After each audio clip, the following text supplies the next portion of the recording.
I'm John Ralston Saul, and I'll be sort of chairing today. I'm a senior fellow here, and I was lucky enough to give the 1995 Massey lectures, and on top of that I write books. It's very important to recognize the long relationship between Indigenous peoples and the lands on which we are, the lands which they have inhabited and looked after for thousands of years. The acknowledgement, which is traditionally given over the last decade or so, I think is incredibly important. People say, why are we always repeating the same thing? But we've always repeated the same thing at the beginning of meetings. Often we were talking about the King of England or God or something. Well, I think we've grown up a bit, and now we talk about something which is really central to how this land to be shaped and the way it is. So Massey College is built on land where many Indigenous peoples have lived. It is on the treaty lands and territory of the Mississaugas of the Credit First Nation, as well as the traditional territory of the Huron-Wendat and Haudenosaunee peoples. We want to acknowledge our duty of stewardship towards the land and the great privilege we have to work on this land. I think that is better than talking about the king. No, it seems to me it's a lot more interesting. So today we're talking about Canadian democracy, 175 years old today, continuous democracy for 175 years. And there are two guest speakers, or two other speakers with me. Kia Dunn, who's a Massey College alumni, attended the University of Toronto for his law degree and Master of Laws. His academic research has examined the legal principle of the honor of the Crown and the de facto nature of Canadian sovereignty. Kia has worked at the Ontario Human Rights Commission, the Métis Nation of Ontario, and now works at Eco Trust Profit, furthering their Indigenous Homelands Initiative. Omaira Issa is an award-winning journalist. She is best known for her work as a national reporter for CBC News. She co-created and co-produced CBC's award-winning multimedia project Black on the Prairies, exploring the past, present, and future lives of Black people on the prairies. What a great topic. Her work leading national conversations on diversity and inclusion in Canadian newsrooms has won her many accolades. She is fluent in 5 languages and reports in French and English. And our third panelist, Haroon Siddiqui, who many of you know, was a great figure in journalism. Unfortunately, is at home, sick as a dog with a cold, and for his own sake and ours, he's not here. But we'll miss him, because he's a really wonderful participant in events like this. Let me just make a few comments before we go to conversation, the three of us and with you.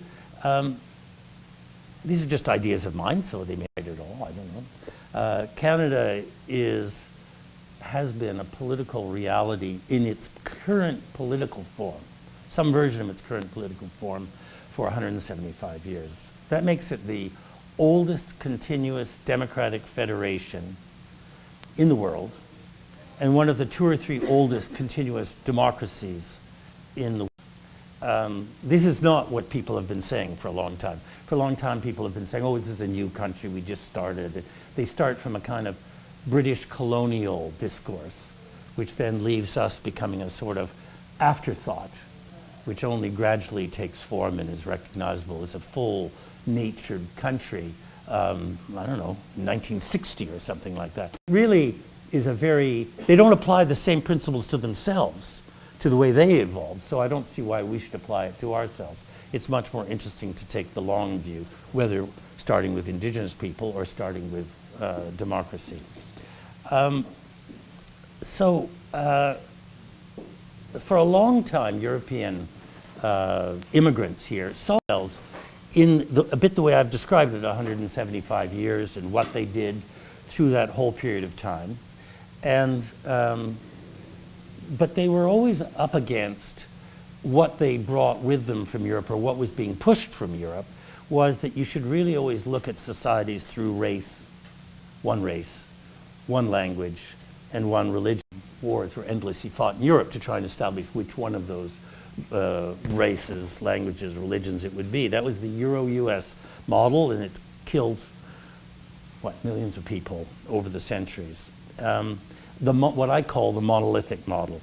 And there's frankly, even with Europe, the EU, they're still not free entirely of the way they think about themselves. I spent a lot in France in particular, and in Germany, and they're still not free of it. It's very hard to get free of something like that.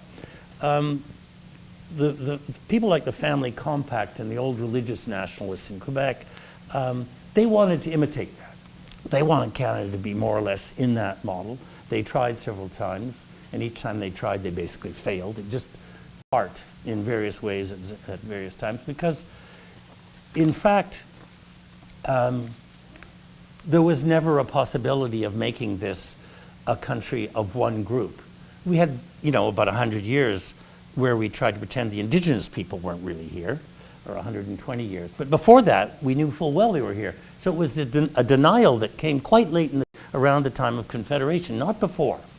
I mean, people like Baldwin would not have thought that this made any sense at all, or LaFontaine. So LaFontaine and Baldwin is really are the two people I've focused on, because they're the people who inserted us into a form of what you might call Western democracy. And in their minds and their followers' minds, this was based very much upon egalitarian justice. They were in power for 8.5 years. No, sorry, it took them 8.5 years once they got together in 1840 to get to power.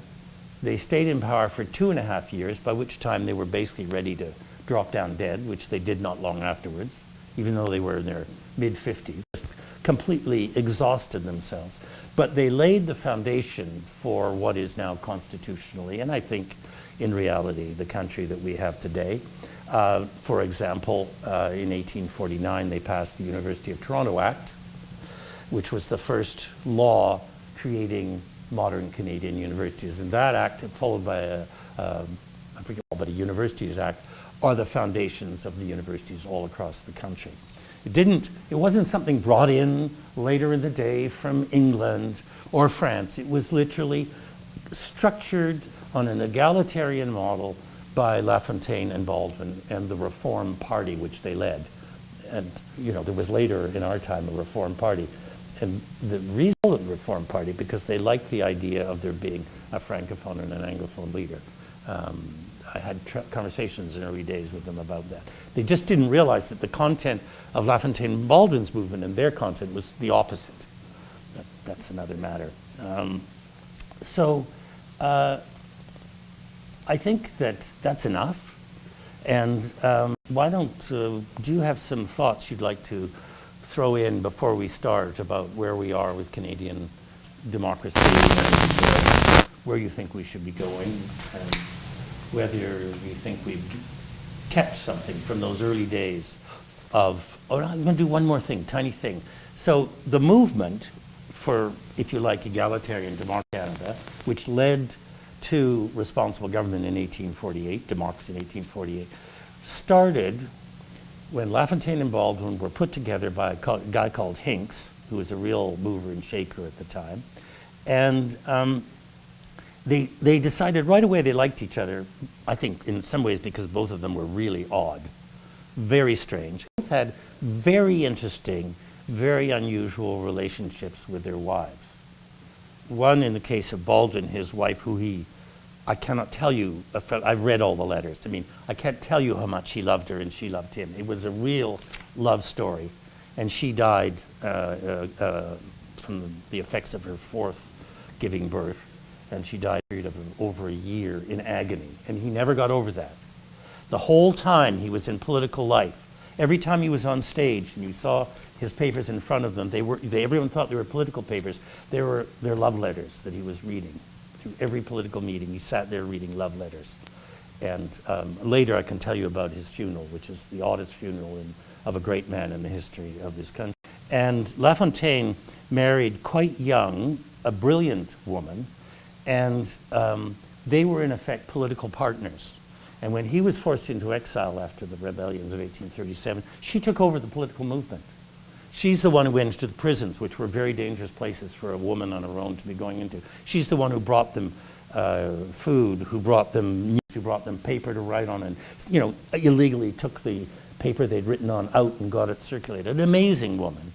And so they're very interesting in the sense that they're almost very 20th century in their idea of the modern couple, which at that time was not really the dominant idea of male-female relationships. So I'll just read a short paragraph from the address to the electors of Terrebonne, which was the speech article which LaFontaine published first in French and then in English in 1840 after he'd met Baldwin.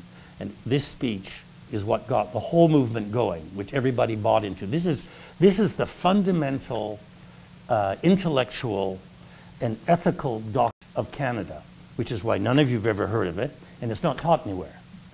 What it tells you is just how we're still reliant on a colonial interpretation of this place, because otherwise this would be, if we were in the United States or France or Germany, this would be the document that everybody learns at school. Anyway, just one short paragraph. They can deny us our political liberty only if they are able to destroy that social equality which constitutes the distinctive characteristic as much of the population of Upper Canada as of Lower Canada. For this social equality must necessarily bring us our political liberty. The principles of a people are stronger than the laws imposed upon them. No privileged caste beyond and above the mass of the people can exist in Canada. So now you know why it's not quoted by our leaders, because it would make them incredibly uncomfortable that they're not living up to what the founders of our democracy said was the job they had to do. So, what an incredible way of setting the stage. Thank you very much. It truly is a pleasure to be here with you and talk about Canadian democracy. I want to start where you left off. Because, and I want to tell you a story. So in the summer of 2020, I was reporting on the ground in Saskatoon, and I met a young man there by the name of Braden Page. He was 21 years old at the time. This was a university student, second-year university. He had never led a protest before in his entire life. But on that summer day in Saskatoon, he was leading 4,000 people on the streets.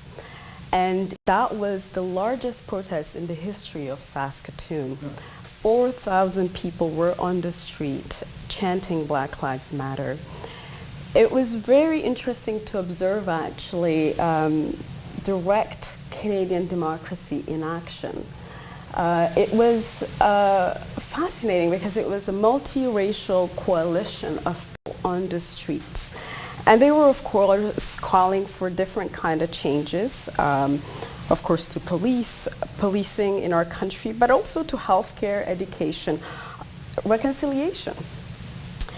And here was a 20-something-year-old Black man, in the prairies no less, leading 4,000 people, asking us to reimagine how we relate to each other as a country. That was incredibly important, and while that was happening in Saskatoon, of course, as a reporter, I was keeping an eye on what was happening in neighboring provinces and across our country. 20,000 people are at one point in Winnipeg. Small towns were mobilized. Hundreds of people in small towns across the prairies were out. And that really made me think about the quote you just read there, about how do we relate to each other and what kind of country do we want to live in. A year before that, in May 2019, I covered the Canadian government exoneration of Chief Poundmaker. Of course, Chief Poundmaker is particularly important in Prairie history, but also in Canadian history. He was convicted in 1885 of treason felony, and then he was exonerated by Prime Minister Justin Trudeau. There was an apology that was delivered, and I had covered that. And so I was at the Poundmaker First Nation covering that. And what was so fascinating was watching young people, older people, coming together and reclaiming a restitution of Poundmaker's memory. And so Canada's experiment with democracy is complicated, it's complex, it's multi-layered, and at times it's been laced with violence. And so that is where maybe I'll stop for now as we continue to think about where we are right now in our country. Before maybe I pass the invisible mic to you, one thing that is fundamental to any democracy, and ours is not an exception, is narrative. What stories do we tell about ourselves? What is our national narrative? And I have met over the past few years remarkable Canadians all across our country, but particularly on the prairies because that's where I spent most of my life, who talk about how our national narrative needs to include more stories than the ones that we are hearing. And we need to exhume vital perspectives and stories. And you did, of course, write, John, this really important op-ed in the Globe and Mail about the 175th anniversary of Canadian democracy. And with Baldwin and LaFontaine, it was clear that bilingualism was incredibly important for them. And both of Canada's official languages. Je suis francophone and from Saskatchewan, but also from another part of the world. And that is also what makes our country who we are today, is that incredible diversity, which has so many different challenges for us, but is an important invitation to think about the future of our democracy. Can I throw in a sentence, which is, that's just the perfect description of living with complexity. Yeah. And in a way, when I'm saying, in a way, what the European nation states, not the EU, European nation states and the US have always wanted to present themselves without complexity. Mm-hmm. And that's all their problems. We have other problems, but that's the source of their problems, is they can be monolithic. They don't have to have complexity. And you've just given a beautiful example of how this country doesn't exist, can't exist, if we don't embrace complexity. Absolutely. I'd really love to, the segue into the idea of narrative, if I can be so bold. I think the first sentence, paper I wrote when I was leaving school said something like, we need to ensure that narrative remains our tool and not our nepenthe. And that last word is something I just came across, and it was like this potion of forgetfulness, or the antidote to sorrow. And that we have this proclivity to narrate, and we have such a skill at it that at times we can almost narrate over and away from and to lessen. So it's very easy for us to become less complex. As we sort of create the narrative, it's hard to contain all of that complexity. And when I was looking into, I hadn't looked into this kind of history since you prompted it, John, for this conversation, and it was something that caught me before Baldwin apparently proceeded with the reform movement, which was still, as much as I understand, very much about holding up the order in Britain, but having it be controlled by people who lived in the land. Because just before that, there were a number of people who were trying to propose a more U.S. style, more violent. They had the Upper Canada rebellions, that Baldwin famously distanced himself from, and that allowed us kind of almost progressive middle road approach to Canadian independence or gradual autonomy from. And it's that character that I think plays such an interesting foundational role in Canadian identity, because at the same time, you have 1763, the Royal Proclamation issued by the British, the French have just capitulated. You've got two external, at the time, very different peoples, the French and many different indigenous peoples throughout the country, that need to be addressed, in many ways appeased. Many peoples sided with Britain against the French and felt that they were doing so to secure their lands and their futures. And so the Royal Proclamation contained this guarantee that nothing past the Appalachian Mountains will be infringed upon by the 13 colonies, and all these kinds of promises and things that were meant to sort of assure both the French, there's quite a bit about the French as well, but assure all of these parties to this political and democratic evolution that was happening clearly both in the US context and here, that people would maintain some sort of link to what they had earned in their franchise and their homes and their histories and so on. And to see the difference between like a few years later in the US context, not to be too negative about their response, but their response to being told they couldn't expand was the Declaration of Independence. And we're saying, well, no, we're not going to be restricted by that. We're going to push west, and we're going to take what we feel is destiny. And there's that whole sort of ideology and narrative that we can argue about and talk about. But meanwhile, Canada, just above, in this very sort of interestingly different, incremental, what's the word in sort of the legal language is you have to make incremental change. You shouldn't have any sort of big leaps because it allows for like revolutions and murder and violence, and we need to do this slowly and logically and rationally and procedurally. And there is an inherent legalism to that I think is distinctly Canadian, in a way that I'm sure many US people might argue with, but there's a desire to maintain legal connection to the origins of the rights that we're claiming as a country. We don't feel comfortable, I don't think, just saying, we the people screw everything that happened before this point in time, and just let's move forward from here. And one is why I think Indigenous people have such a link or desire to maintain connection with the Crown is because that is the original relationship that sort of is trying to be carried through, and Canada's distinct relationship with Britain and the Crown through and beside Indigenous peoples is one of those complexities that I think we're really grappling with now through reconciliation. And for the last sort of thought that I'll leave before we go to more open conversation is that if we're going to think about reconciliation in the country from that legalism and that distinctly Canadian perspective, I think we have to sort of accept and understand that without getting into the nitty-gritty of it, there is quite a bit of the de jure or right-based origins of the claim to the country that are still and in many ways held by Indigenous peoples. The de facto or the on-the-ground power of administering the country is, of course, largely held by Canada. And therein lies this balance. And if anything is going to be substantively reconciliatory, it needs to find some way to reconcile those two pre-existing and two halves of the whole that would actually make Canada a legitimate rights-based state without qualification. Yeah, I mean that's something, and I've been at. I remember one meeting or two. I've been at a lot of meetings with Indigenous leaders, sort of on the record and off the record, and sometimes in Ottawa, where it's off the record, but it's really tough. I mean, it's really hard, and I'm always invited by the Indigenous people because they figure I'll try and do something in my way on their side, and.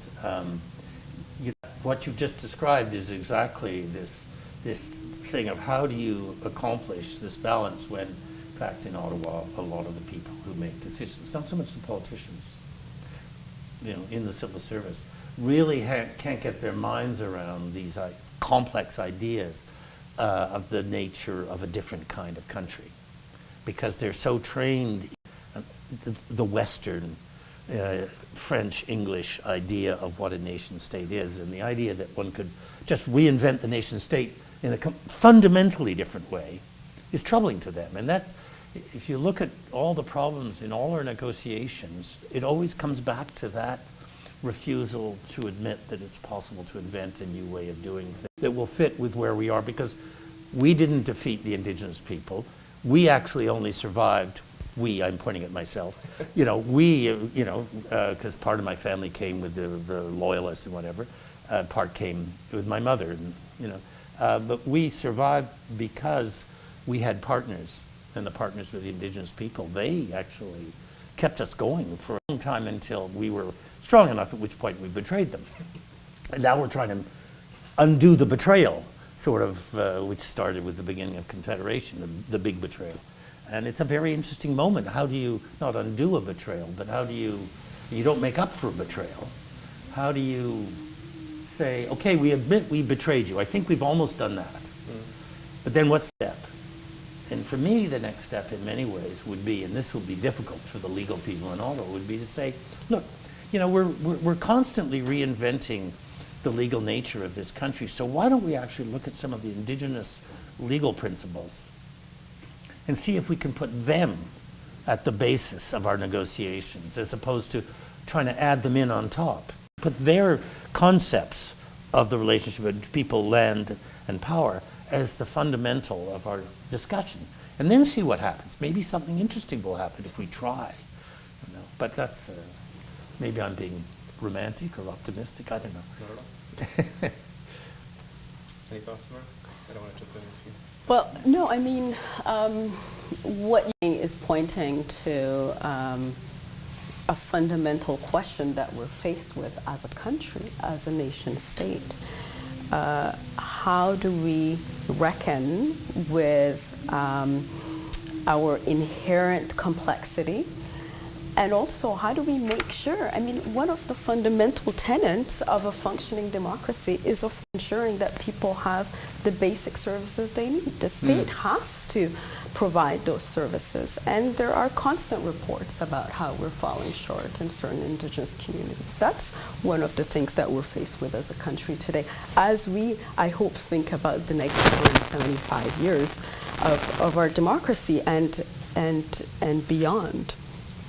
I mean, it was interesting as I was looking through this and thinking back to how close, yet not quite, the Canadian democracy came to being complete in that sense. Because if we go back, like the narrative between French and Canadian peoples, between Catholicism and Protestantism, between different peoples throughout all of North America, like there was, as you pointed out, and between Baldwin and LaFontaine, so much good-spirited fraternity, cooperation, desire to, well, I'll bring you to Ontario and you can get elected as the first Francophone here. And later he returned the favor and he went to Quebec and got elected in a French-speaking province as somebody who didn't speak French. Like all of that kind of feeling was there, and yet the entire other nations of peoples who bled and died to also defend, fighting each other, that democracy, such as it was for those people, weren't at that table. And it, like, sort of very different from the U.S., which was, in a way, pulling away from existing power structures. They were trying to build confederacy. And there was the tools available to them to be more inclusive. The conversation was there to just add a chair to the table. There was so much more dialogue, even if you go in now and sort of look at the Quebec secession reference when they discuss like the nature of Quebec constitutionalism and how they participated in democracy, the conversations that were had and how it was developed organically. Like, it's almost more of a shame to me to see how much closer and more at hand the opportunity was to be inclusive, it seems. And so if we're going to talk about how to sort of rectify or address or move forward on reconciliation today, it would be a kind of reimagining of, well, what would that third order of government have looked like had it been included at right. What effect would it have on Canada today, and how can we sort of try to build toward, almost like an adjacent, like let's try to look to the future and see if that future had existed and we start building toward it now, maybe we can intersect with it at some point and build toward it. I think the way that's exactly why I've spent a lot of time on subjects which my publishers think are not money-making, you know what I'm saying? And turned away from my international stuff to write about this, because I do think that we can't do any of that unless a large number of Canadians understand what came before what we think was the basis of the country. And that how important, after all, it lasted a long time. Longer than Confederation has lasted, in effect. And it was, very hard to do, very complicated, involved people developing relationships of a sort which they'd never really developed before, which were, there wasn't any rule book out there saying, well, the following countries have gone down this road. I mean, in a way, if one were going to say something really nice about it, it really is that there was enormous originality in coming up with a model. And, I was looking at some of the stuff today, and, New Zealand was quite interesting. And it had some very interesting relationships with the Maori and things. But in spite of it being very interesting, it's always running several decades behind Canada in terms of taking the risks. And we know that they were looking at what we were doing, because we were sort of the first ones over the line inventing something brand new, which was, what would it look like if a colony gradually took its independence from the imperial power without raising a gun? How do you do that? How do you invent how to use sufficient language, hypocrisy, deceitfulness to fool the imperial powers into not opening fire on you? And that was really what LaFontaine and Baldwin were creating, this incredibly, on the one hand, ethical and moral, but in terms of political methodology, really tough stuff. And when you read the British reactions to it, they just were furious. And there are endless examples of ministers in London, from the Duke of Wellington and all around them, saying, well, but why, to the Governor General, why did you accept that? Are you a fool? Sort of thing. You should never have accepted. How did you get outsmarted and things? But because our history was so interpreted after 1960 by people who saw it all starting in England, that originality was erased. And because it was erased, it's not that we're smarter or better or anything, but we did something because we were in a very difficult circumstance. We couldn't get the guns together like the Americans. That was tried in 1837. It was seen to fail completely. So they had to come up with another model. And they came up with this really complicated model, which we're still living in. And which, and it's interesting, you know, whenever I'm in Britain and I talk to people, their attitude about Canada is that they don't really understand it at all. In fact, they think it's failed. They keep saying it's failed. And the French keep saying it's falling apart. They've been saying that now for 150 years, you know. They don't understand what it is that we're doing, which seems so wrong, and yet somehow works, and is very hard to get into a really great sounding speech, you know, into a patriotic declaration. Yeah. So should we open the floor? Is that, do you think? Would anybody like to? Yes. I have been as well with the National Council. Yeah. Oh, yeah, sure. Sorry, I'm not looking at my, turning it off because it keeps making noises and I didn't realize it was on. Go ahead, Ben. I have a question about origin stories. I was quite, I like the cheek of the title of this event, that 175 years of Canadian democracy, when I assume most Canadians would think it started in 1867. I know the reasons for it because I've read your books on Baldwin and LaFontaine.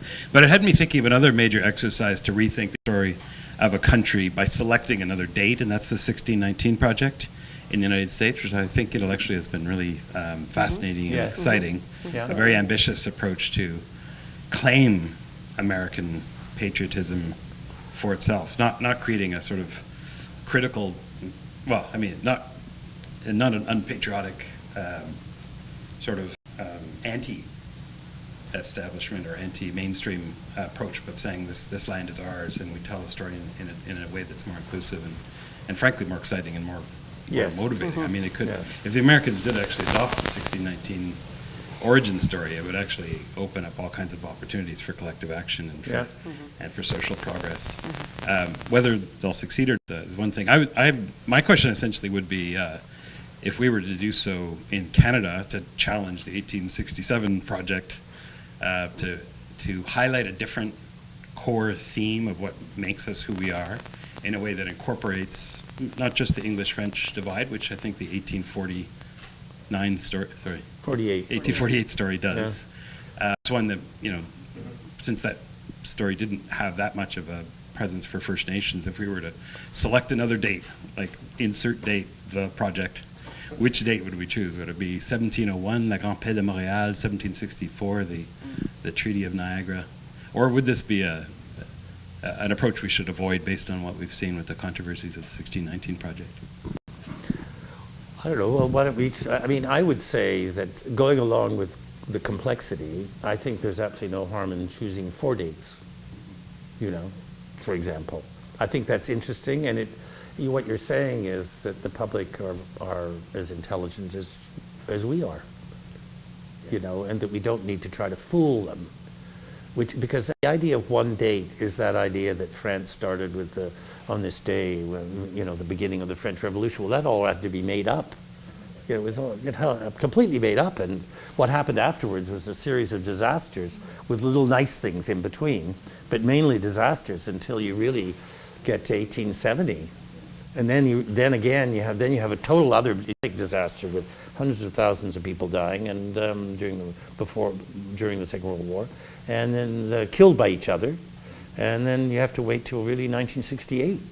You know, so this idea that we need to have a date, which is a very American-French thing, which a lot of nation states are based on, I think is of the problem of what I would call the negative nationalist monolithic model of the nation state. And I personally think we should stay away from it, but I'm happy with, let's say, 4 dates. You gave 3 of them, and then I'd add in, I forget which ones yours were. What were they? 1701, so la Grande Paix de Montréal. The Grande Paix de Montréal, yeah.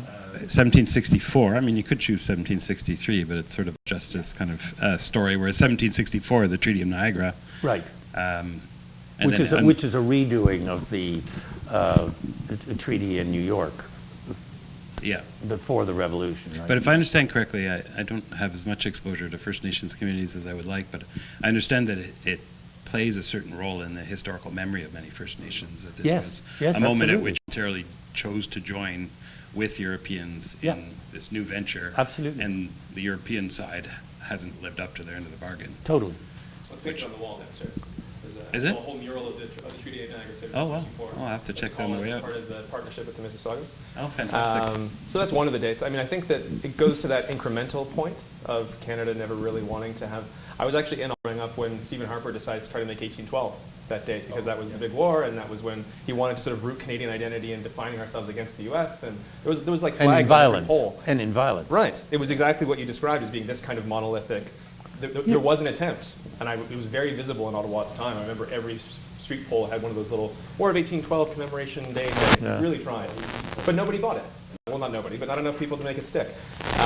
So I like that if you want to tell the story of a people and there is a narrative, it needs to contain different points from all of those different peoples. And it's usually any one. It's hard to find one that like perfectly balances everybody's interest in that history. 1764 is a great example because it's a coming together. But earlier and after, there are still many important dates, including when the Supreme Court stopped referring in the 60s. Before that, when people weren't franchised, when women got the franchise, when we lost it again and then got it back.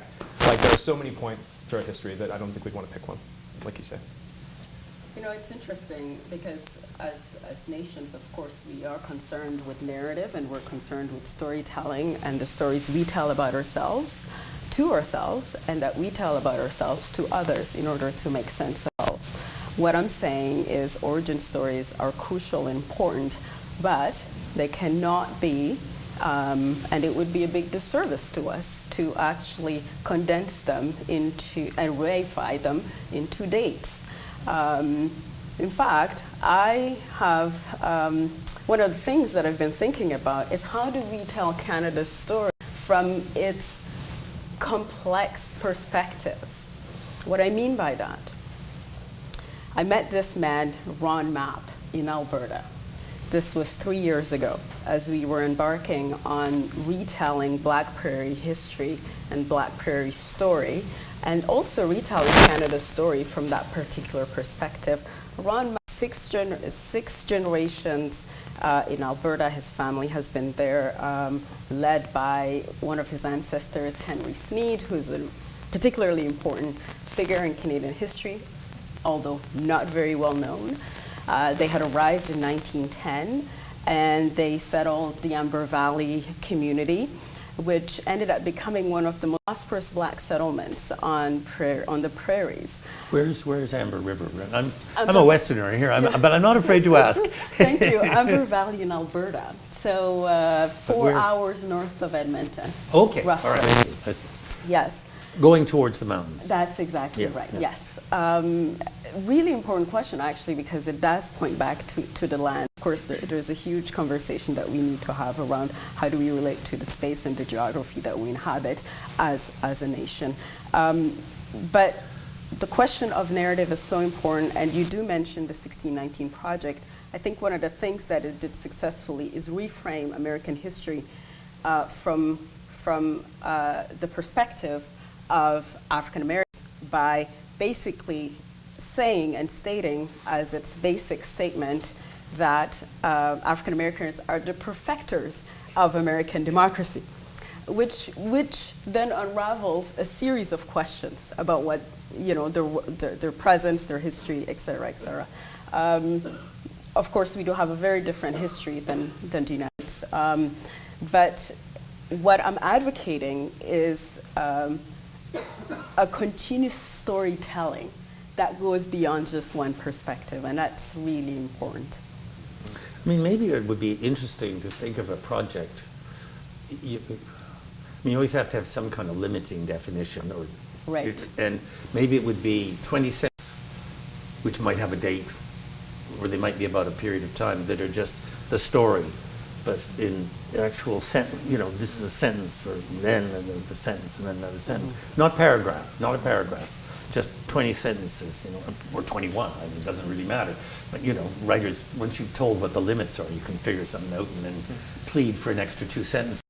I should point out too that one of the dates we would have to include in whatever list would be 1834, which is the year at which slavery became illegal in Canada. Yeah. There's an impressive group around the Operation Black Boat Canada that's although there commemorating is this 1834. mysterious thing that in the 1790s, in the early part of the 1800s, there were a series of cases of runaway slaves. And in most of those cases, the judges, who were almost entirely family compact, ruled against the owners. Not in every case, but in most. I did this years ago, so I can't remember the numbers anymore.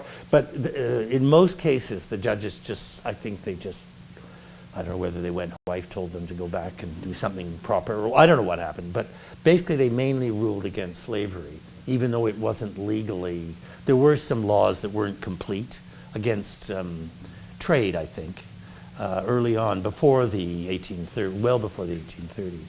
So as usual in Canada, it happened in a series of steps, you know. Thank you. Thank you. My name is Tony Berman, former to the CBC, Al Jazeera, and the Toronto Star. My question of the panel is about their view on how vulnerable Canada is in terms of learning the wrong lessons from the way the democracy in the United States is evolving. Thing that kept coming to me several years ago as we all kind of witnessed the various anniversaries that marked the First World War. You know, in other words, from 2014 to 2018, we kept telling ourselves that 100 years ago there was this, and 100 years ago was this. And the thought that kept occurring to me is 100 years ago, depending on the moment, they had no sense of what the 20th century would turn out to be. Right. In the same way, and I speak as a humble journalist, we have no clue as to how this 21st century will evolve. But I think it's hard not to be distressed at how things are evolving in the United States as it relates to the weakness of its democracy. And we kind of know the examples, and they extend well beyond this one person called Donald Trump. It's become contagious in many ways. And I think one of the conceits I think that we as Canadians have had is that we as Canadians have been successful through our history in fending off the negative parts of American culture, American politics, and American life. And we've told ourselves that we've been immune from the kind of contagion that has periodically seized that country. But I personally, as I get older and as I see what's going on in the U.S., and I have a fairly pessimistic view of the quality of our political leadership here in Canada, I actually worry that if we look ahead to the 21st century, in my case, to well beyond my presence on this planet, that we may look at the 21st century being not only a negative period for American democracy, but perhaps even for Canadian democracy. And I could be overwhelmingly pessimistic. So I'm just really curious as to what the panel sense of how confident should we as Canadians be that regardless of where the U.S. Heads in the next 10 or 20 or 30 years, that we will kind of steer a course that will be at least faithful to the best parts of our history. Well, just one thing I would say is that there's a very important moment when we did not do things completely at all differently from the United States, which of course was the anti-Asian, anti-Chinese laws, when at virtually the same time. And I don't actually know, it's interesting, I've never read, and it probably exists, but I've never found an examination of did it start in the States, did it start in Canada, did it sort of happen at the same time in both places? How did that actually get out of the box? How did the evil get out of the box? And so it's something, I don't know, maybe work has been done on it. But that's a moment when we were just as bad as them and they were just as bad as us, unfortunately, and went on for just about the same length of time being awful, you know. So we shouldn't forget that moment. But to Tony's actual question, what do you? This is such a fundamental question, and I look at it from a global perspective and not just a comparison between the United States and Canada, although of course we are so integrated in so many ways that there is constant parallels and, you know, influences. But from a global perspective, what I mean to say is, I recently had a conversation with Maria Reza, where she talks about the pollution of the information ecosystem, essentially disinformation and misinformation, and how that represents one of the most important threats to all democracies across the world, and ours is not immune. And of course, we have been saying, all of us, many of us, with dismay at how a lot of journalists have been attacked online, and that has become a phenomenon. That is a significant threat that we cannot underestimate as we think about the way, how far we've come and how far we want to go.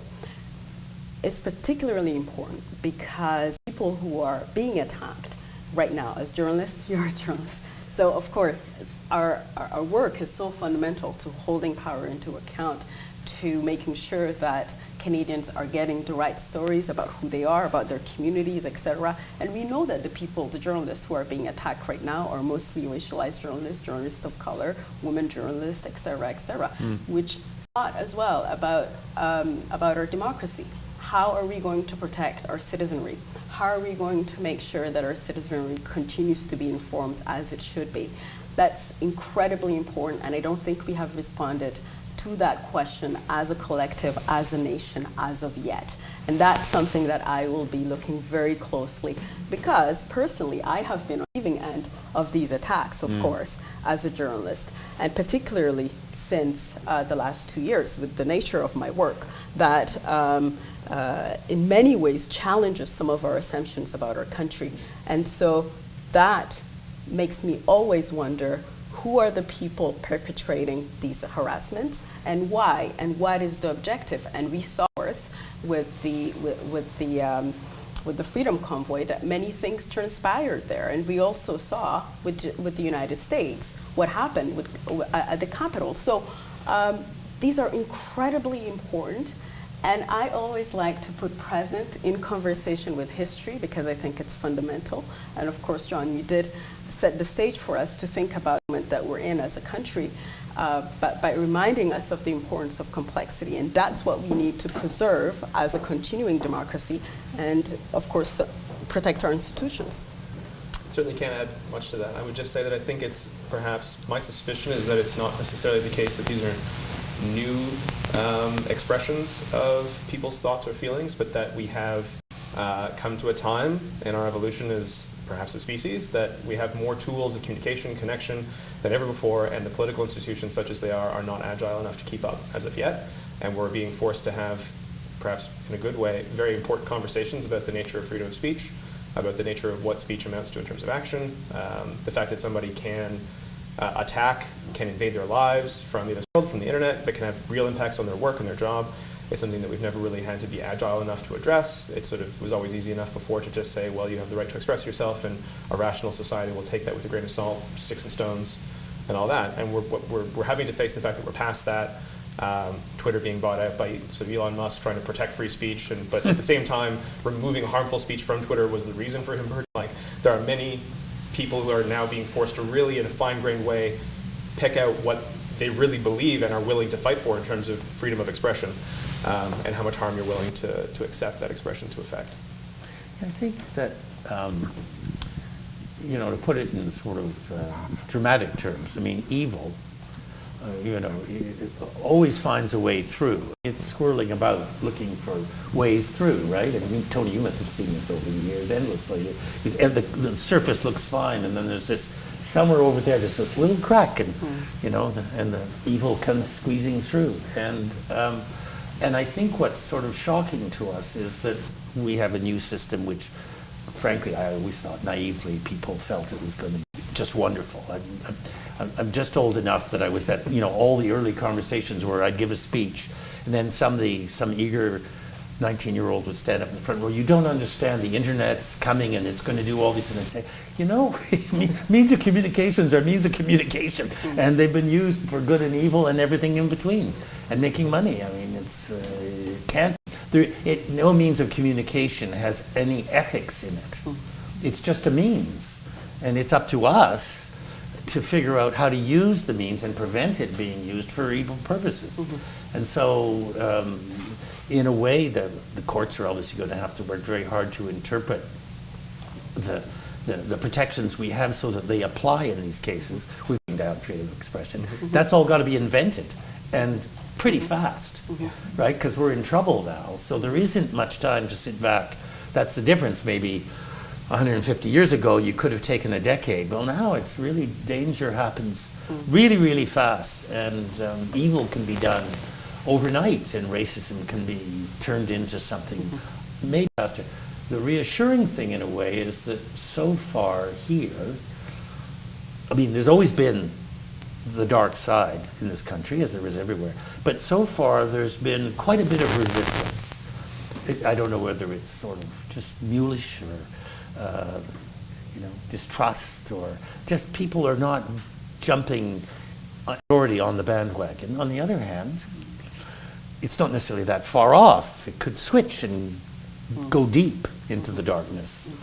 And people would think, oh, it's just an election, or, well, what choice do we have, or something like that. And the next thing you know, we're somewhere where we never thought we would be. And right now I'm reading a 1,000-page German novel from the 1930s, and I can't remember the author's name, which is quite long, but it was very popular at the time and translated in English, etc. And it's really a description of Germany in the 30s. And you can just see this very complex society where wonderful things are happening, and then you can sense the things creeping up through, and at a certain point, and they're there, and it's too late. So it is, I think, a very dangerous time for all of us, and we have to take it really seriously in this country. I mean, does anybody else want to? You started off this conversation, this fabulous conversation, thank you, talking about narrative and what stories tell in a complex world. And given the challenges that have been raised about who, my question is, who's going to tell these stories? And in a diverse and a complex society that we have today, who are we going to tell them? How are we going to tell them? Who's going to tell them? I would say something that may sound elitist, but it isn't. The job of, in the old days you would have said writers. Now it's anybody who basically is lucky or fortunate enough to be in a position of communicating. Society is organized so that we have a lot of responsibility. We're not an institution for doing it. It's just society is organized so that, a lot of people are keeping their farms going or working in factories, or, and they'll intervene. They will intervene, at the very least with a vote, but they'll go to meetings, they'll talk to other people. I mean, that's all happening out there. But there have to be people who are used to intervening, and it has to be open so that new people are coming in all the time. That's the biggest danger, is that it gets closed off and only a certain group can intervene. I'm not so worried about the conversation of who will have the opportunity to tell their narratives. I mean, we have an unprecedented opportunity for people. Everyone's telling their narrative all the time, constantly. The thing that I'm worried about is who's listening to those narratives, and what happens with those stories. Everyone is kind of talking over each other in the same room, call it the internet, or what have you, at the same time, and there's not a lot, like, even the preponderance of people who are just reading, like, the headlines of articles and then forwarding them on to other people, like, people are reading, listening less, talking more, and I think that's one of the purposes of these dialogues, not to be too meta, is to try to engage in that back and forth and really listen and then really respond. And the pace at which, like you were saying, that we had the luxury to do that before is shortening very quickly for very pragmatically important reasons. I think people are feeling very rushed, but maybe we need to find a way to make the space and time, even if it means letting certain harms happen as we're having that conversation, to have the conversation clearly and well, so that when we actually get to the end of it, something can be done, rather than sort of prevaricating or perseverating constantly forever. I mean, there's always been a problem, just the problem changes. I mean, before these means of communication, if you were trying to do something publicly, There were conversations happening in every village, in every town, in all these halls all over the country. Real conversations were happening. And you didn't know what they were saying. You could only find out sometimes 5 times removed, 6 months later, right? And so it was quite interesting because people did have to pass on the information. So that was actually a working form. But it was difficult. It was hard. So, I mean, I think, every few decades, a new problem arises in terms of how we're going to talk to each other. And each time it looks almost impossible. Radio was one of the most frightening things, and it really brought the Nazis to power. Well, the people who invented it thought it would do the opposite. So what we should do, because we have almost no time, everybody who has a question should ask their question. So at least we get the questions on the floor. Hello, thank you very much. My name is Wanja. I'm a journalist for human rights, and I'm from Kenya, here as a Massey Fellow. Thank you very much for that insightful conversation that we are having today. And I think my comment would be that information is power, as we all know. Narratives can be spun whichever way you think of. Everyone has a story to tell. But the tricky part is giving agency to people, individuals, to tell their own stories and advance their own rights and privileges the way they see them. But in that space, how do we make sure that there is respect for everyone's narrative, no harassment, and there's no attack? Because as journalists, we have seen that when we try to be the moderators of these narratives, we come under attack. But anyway, that's not my question. My question today is that the discussion we are having here is about Canadian democracy over 175 years. And I am curious, as a newcomer to this country, just wondering how it is that over 175 years of democracy, as you put it, there are still people that are downtrodden, mistreated, and mishandled. And these are the indigenous communities of Canada, and the minorities, the blacks and people, people that are not what would be considered mainstream. So I wonder, this is a question of design or default? Does there exist maybe a lack of political will by subsequent regimes and governments to change things? And if that's the case, why? Who benefits from keeping certain groups of people suppressed? Thank you. Any other questions? Oh, I thought there were other hands up. Yes. Thank you. And I'm a child of immigrants here, but it's one of the things I see when we're talking about democracy in Canada is there seems to be this nuance that comes into it that almost comes right 20 years after the Terrebonne statement. We have debates in the province about should it be one person, one vote, or should we maintain a structure where some people's votes matter a little more, and you have that then translated into the BNA Act where distribution of votes within the House of Commons are balanced upon the population of one particular province, and that kind of a concept still continues out of the concern of how do you balance the particular concerns or interests of particular people. Or regions. Yeah, or regions or neighborhoods. And just to sort of follow up on one other comment, there's a whole other world outside of just the thought of one person, one vote, and that is the economic powers that influence those votes, that create a sense of what the political atmosphere can be that's far and away from what one's heritage or tradition may involve in. And how do we sort of continue to develop our media literacy and our political literacy to understand that some people are sometimes just throwing distractions to turn our votes in one particular direction so that we avoid thinking about the things that really matter. Great. So I think we're almost out of time. I'm not quite clear how that end is measured. Well, it's 5:01. So maybe we In should. your hands. Okay. Oh, I see. Okay. I didn't know I had such power. Wow. I brought my sleeping bag. Why don't we sort of, take some of these thoughts and make some comments on them, and then, we can have a last little round here. Yeah, for the sake of time, I was just going to address a question. And I think that you said design and default. Was that the words? Between which? I think one and then the other. I think it was initially very well designed to the point where, from what I understand, and this might be, I haven't read the citation recently, but I'm pretty sure that South Africans came here in the 40s to research how to do apartheid from the Canadian system. They had us cards, they borrowed the reserve system, they borrowed how to control things politically, actual legislation was copied and pasted.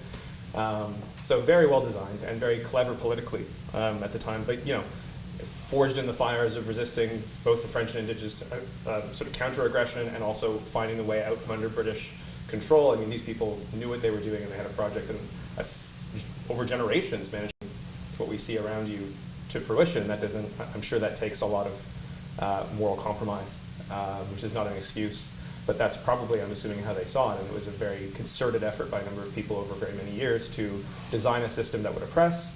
When the Métis rebelled in '85, they managed to really institute the reserve and pass system to make sure that no one would ever sort of centralize and conglomerate in one place. And when you look at, for instance, of reserves in Canada versus reservations in the United States, you see large tracts of land in the United States that became part of negotiations after wars and after aggression. But in Canada, because of that incremental, never really declaring war way they did it, they have communities of a few hundred to 1,000 in hundreds of places spread across the country, so disparate that we now, by that design, find ourselves unable to deal with the logistical outcomes of, well, how do you provide all those with water? How do you provide all those communities with healthcare? How do you provide all those communities with policing and services, et cetera, et cetera, et cetera? Well, can we force them all back into one city? Well, no, that would just be what we did before. Well, can we bring them all in as citizens of the country, as they tried to do in the 60s with the white paper?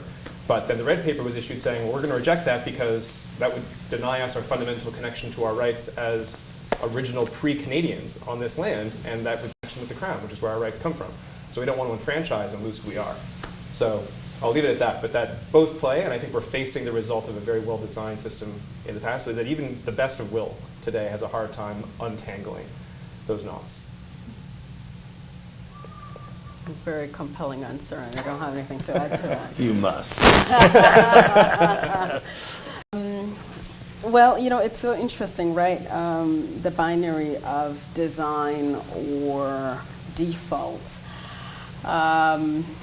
But I think the history points to the fact that we have chosen to organize our country in particular ways.